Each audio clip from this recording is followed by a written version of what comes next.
मित्रांनो नमस्कार. आई वडिलांना आणि श्री गुरुदेव दत्तांना वंदन करतो आणि आजच्या आपल्या फ्री ट्रेनिंगची मी सुरुवात करतो.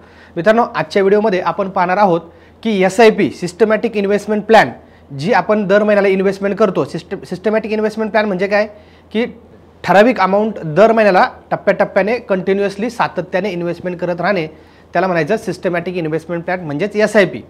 आता SIP आपल्या भारतामध्ये डायरेक्ट म्युच्युअल फंडमध्ये SIP करणं आपल्याकडे काय आहे, आपल्याकडे फेमस आहे की लोकांना माहिती आहे की SIP म्हणजे म्युच्युअल फंडमध्ये आपण काय करतो, दर महिन्याला 1000, 2000, 5000, 10000, 20000 जे काही ज्याची कॅपॅसिटी आहे तसे काय करतायत लोक म्युच्युअल फंडमध्ये दर महिन्याला पैसे टाकतायत.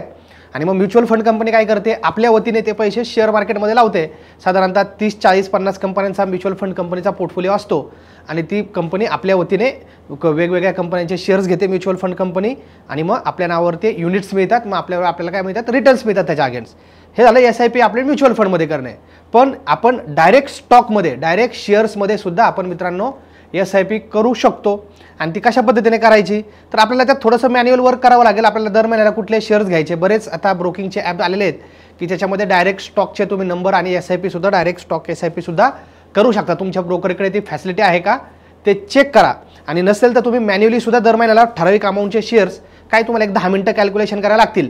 किंवा मला जर 15,000 इन्व्हेस्ट करायचे, 10,000 इन्व्हेस्ट करायचे आहेत, 20,000 इन्व्हेस्ट करायचे आहेत, तर मग मला 10 कंपन्यांमध्ये किती टाकावे लागतील, थोडंसं कॅल्क्युलेशनला एक 5-10 मिनिटं लागतील आणि बाईंगला एक 10 मिनिटं लागतील तुम्हाला. म्हणजे थोडंसं एक महिन्यात 20 मिनिटं दिले, अर्धा तास दिला तरी तुम्हाला व्यवस्थित होऊन जाईल. आता डायरेक्ट स्टॉक SIP करणे आणि म्युच्युअल फंड SIP करणे, तर मित्रांनो ह्यात काय फरक आहे, तर माझा असा अंदाज आहे किंवा माझा असा अभ्यास आहे की तुम्ही जर डायरेक्ट म्युच्युअल फंडमध्ये SIP न करता तुम्ही स्टॉकमध्ये डायरेक्ट SIP केली तर काय होतं, ट्रान्सपरन्सी आणखीन वाढते.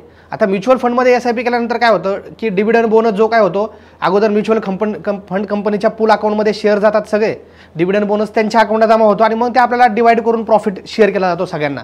त्यात ट्रान्सपरन्सी 100% ट्रान्सपरन्सी नाही आहे. पण जर आपण आपल्या डिमॅट अकाउंटला शेअर घेतले तर डिव्हिडंड बोनस सगळे शेअर्स आपल्याला दिसतात, सगळं डायरेक्ट बेनिफिट आपल्यालाच आहे, 100% बेनिफिट. आलं लक्षामध्ये. तर ह्याच्यामध्ये तुम्हाला 3 ते 5% फरक वर्षाला पडू शकतो रिटर्न्समध्ये जर आपण डायरेक्ट जर स्टॉकमध्ये SIP केली तर. पण त्याच्यामध्ये मग आपला थोडासा अभ्यास असणं मित्रांनो गरजेचं आहे. आपण अगदीच नवीन असू तर मग आपल्याला म्युच्युअल फंडमध्ये गेलेलं चांगलं. पण थोडंफार आपल्याला जर फंडामेंटल अनालिसिस थोडंफार जर कळत असेल, कंपन्या सिलेक्ट करता येत असतील, तर आपण डायरेक्ट स्टॉकमध्ये SIP केलेली मित्रांनो कधीही चांगली. तर आता ह्याच्या 5-6 महत्त्वाच्या गोष्टी आहेत की ज्या तुम्हाला डायरेक्ट स्टॉकमध्ये SIP करताना मित्रांनो गरजेच्या आहेत. तर सगळ्यात पहिली गोष्ट म्हणजे try and include companies that you understand well. आता म्हणजे काय की अशाच कंपन्यांमध्ये SIP करा की ज्या कंपन्या तुम्हाला समजतात. आपल्याला काही समजतं बाबा, प्रोडक्शन करणाऱ्या FMCG कंपन्या, बँकिंग कंपन्या, ऑटोमोबाईल कंपन्या, IT कंपन्या ज्या तुम्हाला समजतात, समजा काय बिझनेस चाललाय त्याचा, बरोबर ना. जसं टाटा मोटर्स आहे, मारुती आहे, हिंदुस्तानी लिव्हर आहे, एशियन पेंट आहे, म्हणजे ज्या कन्झम्पशन बेस्ड कंपन्या, कोलगेट आहे, ब्रिटानिया आहे. मग आपण ज्या घरात वस्तू वापरतो, consumption stocks, production stock, construction company, cement company, Polycab wire, ACC, बरोबर का नाही, अंबुजा, श्री सिमेंट, म्हणजे अशा कंपन्या की ज्या तुम्हाला समजतात बाबा ह्या कंपन्या काय बनवतात. तर अशाच कंपन्या तुम्ही काय करत चला, SIP मध्ये दर महिन्याला घेत चला. म्हणजे तुम्हाला भीती वाटणार नाही, तुमचा कॉन्फिडन्स कंटिन्युअसली राहील. दुसरी गोष्ट, you should have at least 10 stock in your portfolio. SIP करताना आपल्याला काय करावं लागतील, ॲटलिस्ट 10 कंपन्या आपल्याला काय करायच्या, आपल्याला इन्क्लूड करायच्या आपल्या पोर्टफोलिओमध्ये. आपला पोर्टफोलिओ काय होईल, वेल डायव्हर्सिफाईड होईल आणि त्याच्यामध्ये रिस्क मिनिमाइज होऊन जाईल. म्हणजे एखाद्या कंपनीमध्ये जरी रिटर्न 1-2 कंपन्यांमध्ये कमी जास्त झाले तरी आपल्याला त्याच्यामध्ये फरक पडणार नाही. आणि 2-4 कंपन्यांनी जरी चांगले रिटर्न दिले तरी आपल्याला SIP मध्ये आपली अमाऊंट चांगली कव्हर होऊन जाते. आणि त्याच्यामध्ये cover at least 5 sector. Next point म्हणजे कव्हर ॲटलिस्ट 5 सेक्टर्स, म्हणजे कमीत कमी 5 सेक्टर. कन्स्ट्रक्शन कंपनीज घ्या तुम्ही, सिमेंट कंपनीज घ्या तुम्ही, ऑटोमोबाईल कंपनीज घ्या तुम्ही, FMCG कंपनीज घ्या तुम्ही, ऑटोमोबाईल कंपनी घ्या तुम्ही, बँकिंग घ्या तुम्ही, म्हणजे जे समजतात तुम्हाला अशा कंपन्या तुम्ही घ्या. 5 सेक्टरच्या 2-2 कंपन्या जरी आपण घेतल्या तरी 10 कंपन्यांचे स्टॉक्स आपल्या पोर्टफोलिओमध्ये मित्रांनो राहू शकतात. चौथा point, no stock should have more than 10% allocation. म्हणजे काय की एका कंपनीचे 10% जास्त शेअर्स नाही घ्यायचे. आलं लक्षामध्ये. आता तुम्हाला जर 10 कंपन्या घ्यायच्या मित्रांनो, तर चांगल्या कंपन्यांचे शेअर ॲटलिस्ट 500, 1000, 1500, 2000 रेटपर्यंत कंपन्यांचे शेअर्स असतात. त्याच्यामुळे आपल्याला डायरेक्ट स्टॉकमध्ये जर SIP करायचे असेल तर मिनिमम 10, 15, 20 हजाराची तरी आपण काय केली पाहिजे, आपण दर महिन्याला SIP केली पाहिजे. म्हणजे एखादा शेअर 500चा आहे, एखादा शेअर 1500चा आहे, किंवा एखादा शेअर 300 रुपयाचा आहे, एखादा शेअर 2000चा आहे. असं 10% तुम्हाला काय करायचे आहेत, 10% एका कंपनीमध्ये घ्यायचे आहेत. त्याच्यामुळे ॲटलिस्ट 10,000 15,000 20,000 अशी SIP असेल तुम्ही तर डायरेक्ट स्टॉक्स SIP मध्ये जा. मग डायरेक्ट जर तुम्हाला तसं जर नसेल त्या केसमध्ये मग तुम्ही डायरेक्ट म्युच्युअल फंड SIP मध्ये गेलं तरी चांगलं आहे.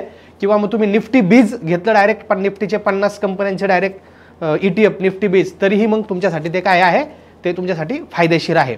लक्षामध्ये. तर काय करायचं आहे, 5वं point, do at least 10,000 to 20,000 per month SIP amount.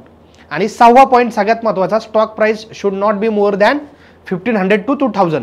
म्हणजे 1,500 ते 2,000च्या वरती कंपनीच्या शेअरची प्राइस नसली पाहिजे. अशाच चांगल्या चांगल्या कंपन्या तुमच्या पोर्टफोलिओमध्ये इन्क्लूड करा, म्हणजे तुम्हाला जेणेकरून तुमचा पोर्टफोलिओ डायव्हर्सिफाईड होईल आणि 10, 15, 20 हजारामध्ये सगळ्या कंपन्या तुमच्या 10% खरेदी होतील. अशा पद्धतीने तुम्हाला पोर्टफोलिओ बनवायचा आहे.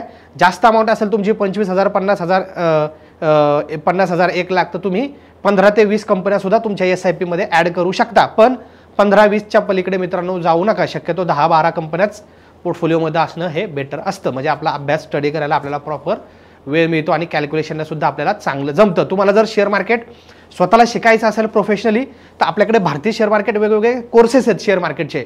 Future, option, master in trading and investment, जबरदस्त कोर्सेस आहेत मित्रांनो.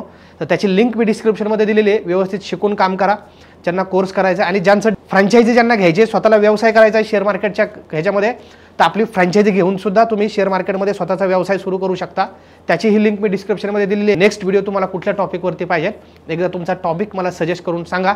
आणि व्हिडिओ कसा वाटला एकदा मला सगळ्यांनी कमेंट करून सांगा. Thank you very much. All the best.